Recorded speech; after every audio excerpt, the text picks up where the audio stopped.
Because here's the thing: when you preview the Sabres roster, what really becomes apparent with the acquisition of Ryan McLeod is that I think a forward is on their way out. And we talked about it last episode. The first person that came to mind, it was Peyton Krebs, because it was a player who was definitely on a downward trajectory throughout the season, and has been on a downward trajectory since probably being acquired by the Sabres, or at least since the beginning of last season to where we are now. It has been a downward trajectory. Plus, you had the comments made by Adams at the one press conference where he was talking about sliding him back over to wing, which has really never been a spot that, he's always been perceived as a center. So immediately our thoughts went to him.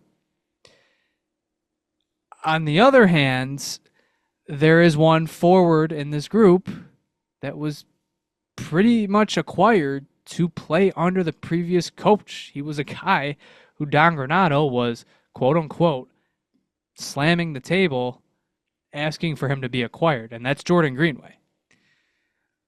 But I think either way, any way you look at this, I would be really surprised if one person isn't on the way out. I agree completely. And along like Greenway's role has pretty much been replaced by the guys we brought in. Like ideally, Greenway's a bottom six player, really good penalty killer, really good forechecker. I mean, that was like three of our additions. I mean, three or four of our additions this offseason. So And I and to kind of build off of that, what was the player archetype of those players, of every single person that they acquired? fast. Which Jordan Greenway, very, like, he's the opposite. Yeah. And it's not like, oh, they added one fast guy or two fast guys or even three. Every single one of them is a burner. Yep. And you know, he's like, it's a mismatch of kind of player archetypes, where you're gonna have, like, if Greenway, if he's on the fourth line and he's playing with like Lafferty and, I don't know, Abe Kubel, he's they all have the same sort of role, forecheck, but two guys are going to be doing it a lot faster than the other. So it's kind of, you look at it from that perspective, it's a mismatch. Yeah, well, I still don't see a spot on this lineup for Krebs over this past week and a half. That's probably the one thing that I have changed is that I don't think there's a spot for Greenway either. Like I it might sound extreme, but I wouldn't be surprised if both of them aren't on the team next year. Just because there's not an ideal spot for either of them. I think, it would be a disservice to Krebs if he was in and out of the lineup, if he was our 13th forward, he was scratched some nights. Like, don't get me wrong, where our lineup is at, I think that would probably make sense for him. But as a young player who does have a lot of talent, I think it's a disservice to him, and I think you can use him to hopefully make some sort of other trade. And Greenway, it's like there's just no spot, and I can't see him being the 13th guy either because I think he's got a little larger of a contract than some of our other fourth line guys. And hypothetically, like, you bring up that point, what if neither of them are on the roster for next season? Well, Peyton Krebs, okay, his most likely contract, and this according to Evolving Hockey, about $1.7 million, closer to 1.8. And Jordan Greenway is making $3 million a year. So you're pushing upwards of $5 million to clear in cap space. And let's say hypothetically they went. Now, it's probably in a bigger deal. Who are the most likely names that they've been connected to the Sabres? Um, you know, any of the Philly guys, whether that's Konechny or Joel Farabee, those are guys making around $5 million. Or even Trevor Zegras, who's making $5.75 million. Basically, it's almost, not almost, but it's almost like a clean swap. So you make those trades, hypothetically, and even if you get that top six forward, you're still walking into the season with, like, a very scary amount close to $7.5 million in cap space. And I, In a make or break year, pretty much. in a make or break year, like if you want to move Krebs out, fine. And if you want to move Jordan Greenway out, fine. If you want to use those two to get a top six forward, fine. If that's like the last move, if we are a top six forward and one or both of those guys gone away from the actual opening night roster, it's not good enough. I mean, geez, if you have a penny over $7.5 million in cap space left open, I mean, what are we doing here? Why even buy out Jeff Skinner, right? Like why?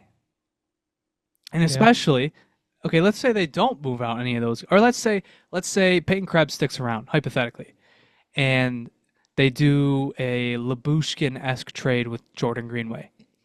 They just dump him off. It could be to Anaheim for like a fourth round pick. So you clear $3 million in cap space, and you sign Lukin to $5 million, and Krebs signs for about 2, and Melenstein signs for about 2. So we'll go with those same projections. Um, you have over $7.5 million left. Like if your only move of the offseason left is to get rid of Jordan Greenway and re-sign the rest of the guys, let me do the math very quick in my head here. Um, yeah, you have more than $7.5 million. It just can't happen. You can't. You cannot. You just can't do it. Walking into opening night of a 13-year playoff drought, you cannot have $7.5 million opening cap space. Yeah, it would not be a good look for Kevin, for Terry, for the organization. I mean, in a make or break year, you're not spent to the cap. It's not a good look. I was just looking at Phillies Puckpedia, just because I'm going to talk about Farabee later because I think it makes a lot of sense. They're over in cap space, and they're not even a good team. They're like a million over in cap, and we're currently 15 million under. It's just it's it's not acceptable. Um, I don't know. With that being said, Joe and I do disagree on this topic a lot. The only thing that I will say, um, I don't just want to spend money to spend money. I'm not saying don't spend to the cap. Like go make some moves and bring him some cap space. I'm perfectly fine with that. But if it's just to spend the money to the cap to get a bad player who costs a lot of money, like I'm not for that. And I know you're not either, but it's like making a big move doesn't always work out. Look at all the free agency signings. Like they were all huge contracts. None of them were good. Like if you wanted to spend to the cap, you probably would have made one of those moves, and that would not have been good for our team.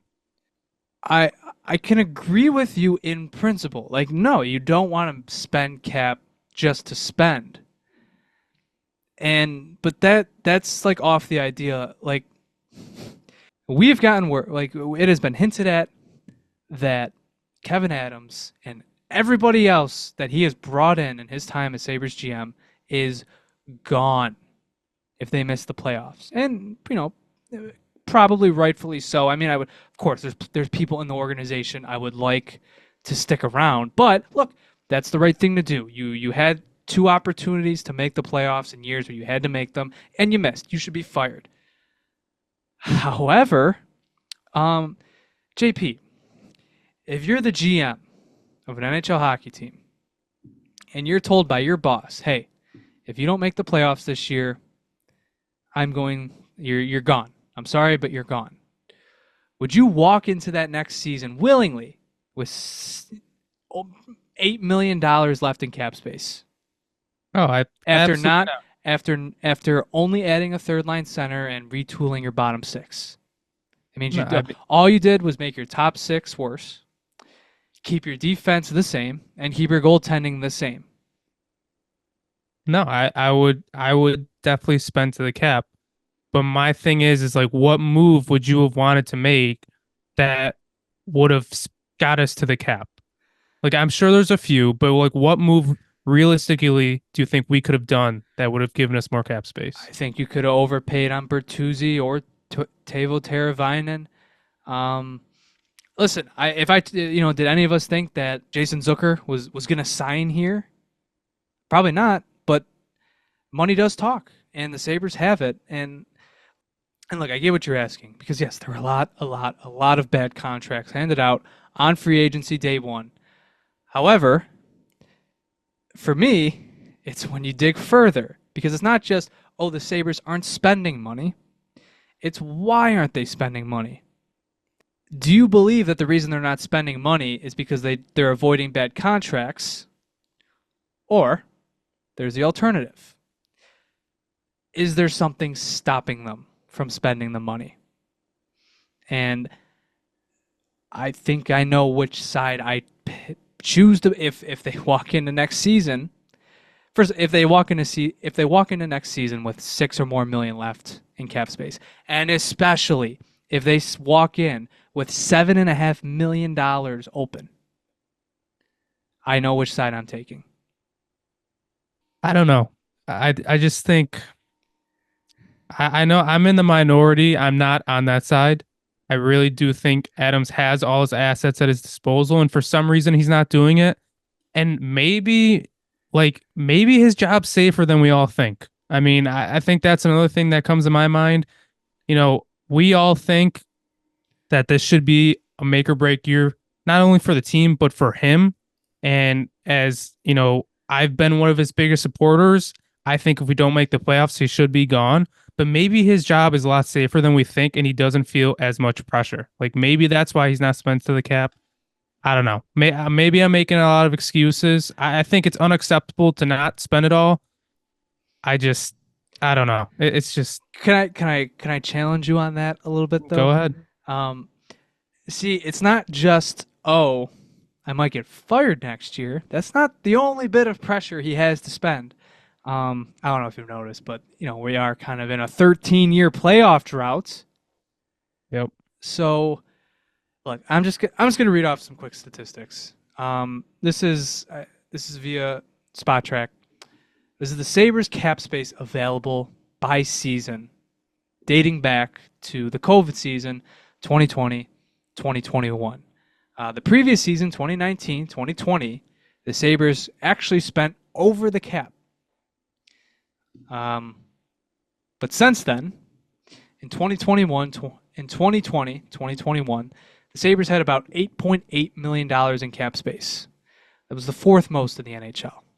The next season, in 21-22, they had $15.5 million in cap space. That was second in the NHL. In 2022-2023, they had $17.2 million in cap space. That was first in the NHL. And this past season, they have $10.6 million in cap space.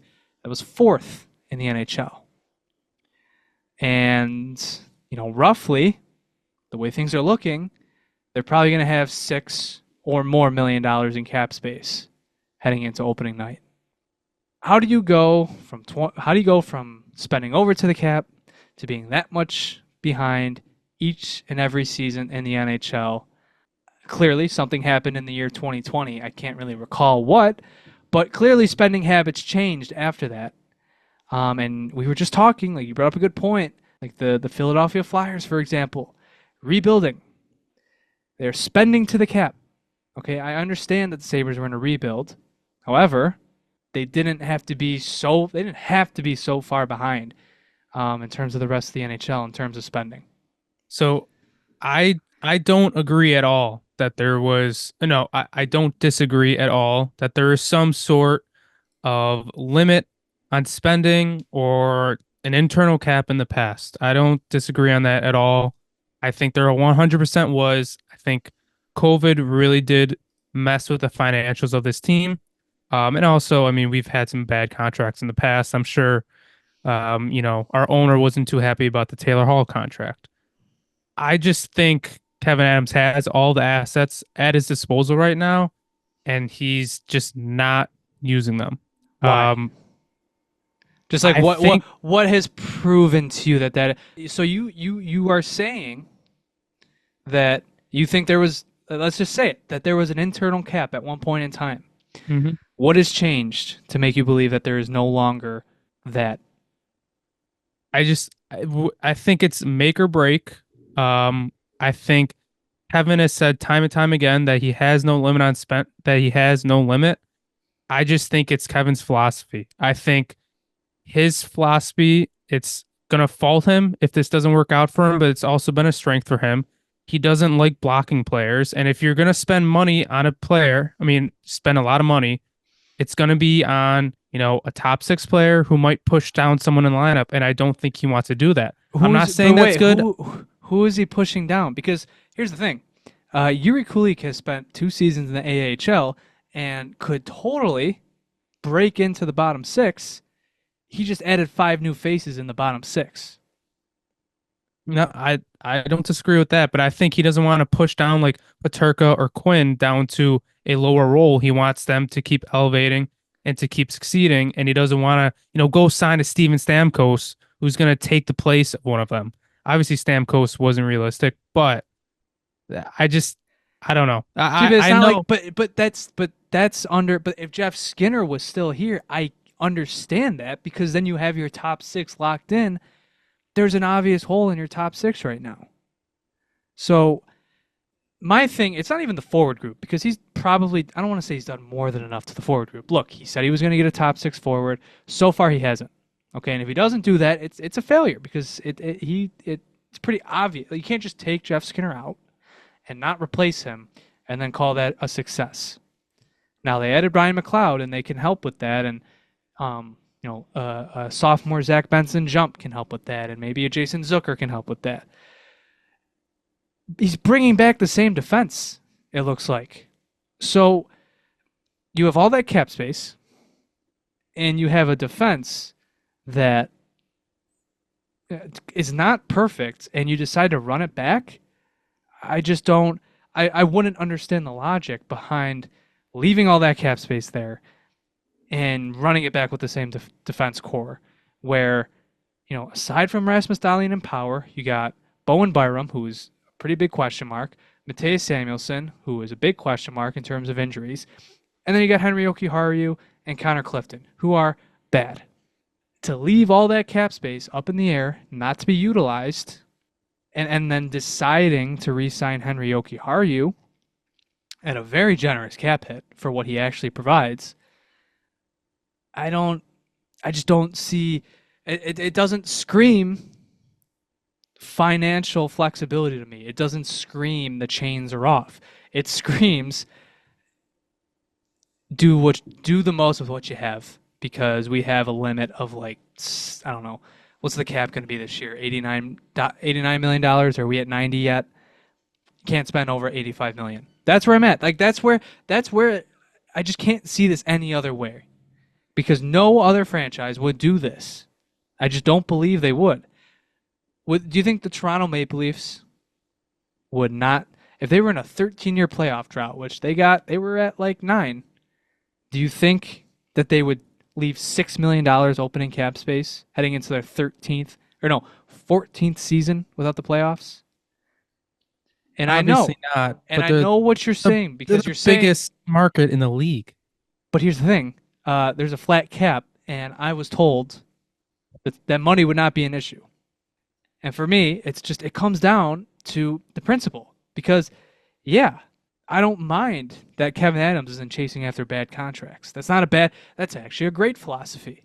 But do I believe that it's totally up to him? No, I don't. There's just nothing to prove to me that what his actions to this point don't indicate that there's something else holding him back.